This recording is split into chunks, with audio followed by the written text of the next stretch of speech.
Good morning, everyone. Thank you so much for joining us here at Earth and Sky. We are on location this time in beautiful Petoskey, Michigan. It is wonderful when you can feel the scent of fall in the air. You can smell the scent of fall in the air. You can feel that crispness, the feeling of newness.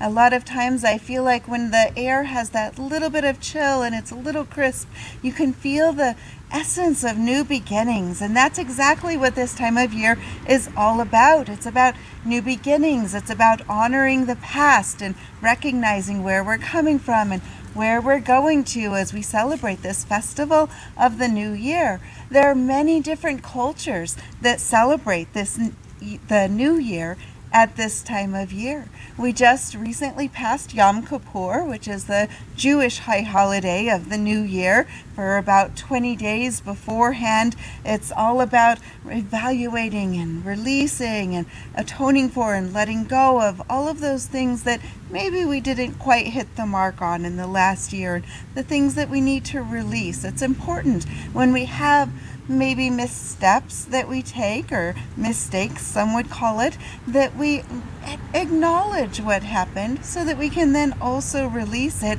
so we're not carrying those burdens with us into the new year, into the fresh, crisp new beginning. With Yom Kippur, the beautiful thing with that part of the holiday is this incredible amount of light that flows in as you call to and you set your awareness on the sight of the light, and you allow yourself to open your vessel. You open your body, your energetic body, your vessel of who you are, to receive the sparks of the divine light. So much light that it is enough to carry you through the entire next year.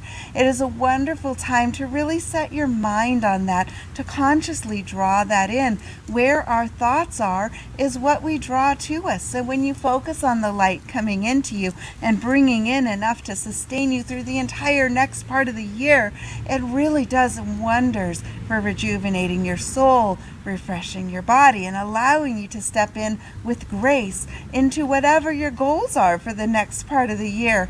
Diwali is another beautiful festival that we're celebrating at this time of year. Diwali is a Hindu festival that just happened last Monday, which is the new year that they consider the fresh new beginnings. A lot of times abundance is really celebrated at Diwali, and honoring Lady Lakshmi and the wealth of abundance that she brings into our lives. It's also in their society the fiscal new year as well. I love that as different cultures begin to merge more together and we learn more, we can see how many ways we can reach to the light and how much all of these come together within and around us. Samhain is the Celtic New Year. That's the one that you may think of a little bit more with Halloween and our society that we're in now. It's emerging a bit more since about the mid-90s, early 90s.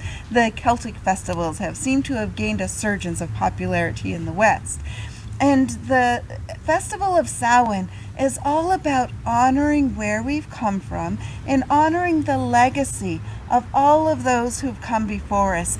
Thinking within yourself about who you know who's passed. If you know anyone who left this physical world during this last year, it's really good to light a candle for them. If you didn't do that early in the year, then do that now. If you have other relatives or friends or chosen family that you have loved that has transitioned over to the other side, this is an amazing time where the veil between the worlds begins to thin a bit, and you're able to really honor that legacy, to think of the gifts and the lessons that they brought us. Sometimes those people that you're honoring may be people that challenged you a bit. It may be that as you honor their legacy, you think about the wisdom that they taught you. Maybe it was through their words, or maybe it was through their actions, through the actions that you thought, I will not be like this. Or it might be people you're honoring that you do want to live up to their legacy and to take in whatever those actions and deeds and thoughts and feelings that you had with them and bring those into your life. It's really important to analyze, to think within yourself, what do you want to bring in? What do you want to let go? What do you see worked in the people's lives that you're honoring? What do you see really didn't work in the lives of those who you are honoring, and light a candle for each of them. If you want to use one candle, that's fine, but think of them, speak their names, think of the legacies, think about what you've learned and what you want to let go. The festival of Samhain really brings up such a tremendous amount of light. It not only helps us with planning for ourselves as we prepare to enter this new year, it also helps them on the other side. As that veil between the worlds is thin, sometimes they need a little bit of extra light to help guide their path, and lighting those candles for them can provide a tremendous amount of light to help them find their way as their journey is just continuing in a different way on the other side. This is a time to gather, to feast, to store. This is a harvest ritual. So this is that time of year where we're looking at all the things that we cultivated throughout the year. If you are a farmer or if you have a garden, then you're looking at all the crops that you've cultivated and what you're going to bring in, what you're going to feast upon right now, and what you'll be storing away for the winter. As those colder, little bit more barren months are coming, the winter is the time where we plan and we figure out what we're going to be doing in the new year. We can start a little bit of that now at Samhain because it is the new year. So you want to come into it with some goals and to think about what you're going to create and what you're going to grow within your life. It's a good time to really honor those things that you did this last year as well. I think sometimes people can be so harsh on themselves with negative self-talk or self-doubt, and it's important to also not only cultivate and look at whatever those mistakes were, release them with love, don't let it hold you back, but also look at what things you did that were good this year. Look at what were the good thoughts, what were the good deeds, what were the good actions that you did that are working, that helped others, that have helped move your own life forward. Look at that as you begin to really evaluate and take in, preparing to say goodbye to this last year that we had, so that you can have a clean slate filled with light as we prepare to walk into the next part of the new year.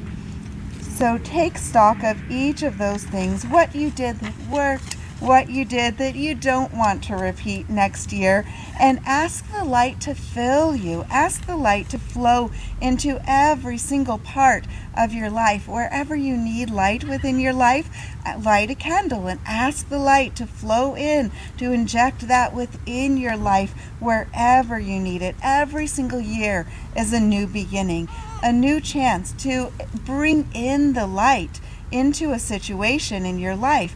Bring it into your goals. One of the things I learned recently that I loved with my Kabbalah mentor was when she said to draw boxes around what you want to bring into your life, write the word down inside the box, and ask the light to directly fill that box with the tremendous amount of light that it brings in, which will give you the resources, the ideas, the inspiration, the energy, whatever it is that you need as you consciously bring the light into that. Doing that in a physical way, writing it down, really can create the energy to promote these small miracles that will open in your life to generate the larger miracles as you come into what it is you want to do. With every energy, with every thought, and with every action you take, you are creating your legacy. This is the time of year to think about what is your legacy that you're leaving as you leave this world, hopefully some very long time from now, but often our lives are so much shorter than we really realize. And when you think about those who you know who have passed, we often think about the legacy that they left behind. What do they mean to us? So it's important you can be proactive and think about now, what legacy do you want to leave behind? Because every thought, every action, every step you take in this life is creating now, in this moment, what will one day become your legacy. So write down what it is you want to bring in, what you want to create, what this new year should look like for you, what you're hoping for. Draw the light and fill it. And I can't wait to see what happens within you, within your life, in this new year. I hope this gives you some good food for thought for this week, and a very happy Halloween to each of you. Happy Samhain, Diwali, whatever holidays you're celebrating. Happy New Year as we begin the fresh new beginnings, the start through this fall season, letting things go, preparing for what you want to bring in. If you haven't already, please hit the subscribe button on our channel. It really helps us to be able to continue furthering what we do with trying to bring a little bit more light into this world. Or if you're on our Facebook page, please like and subscribe.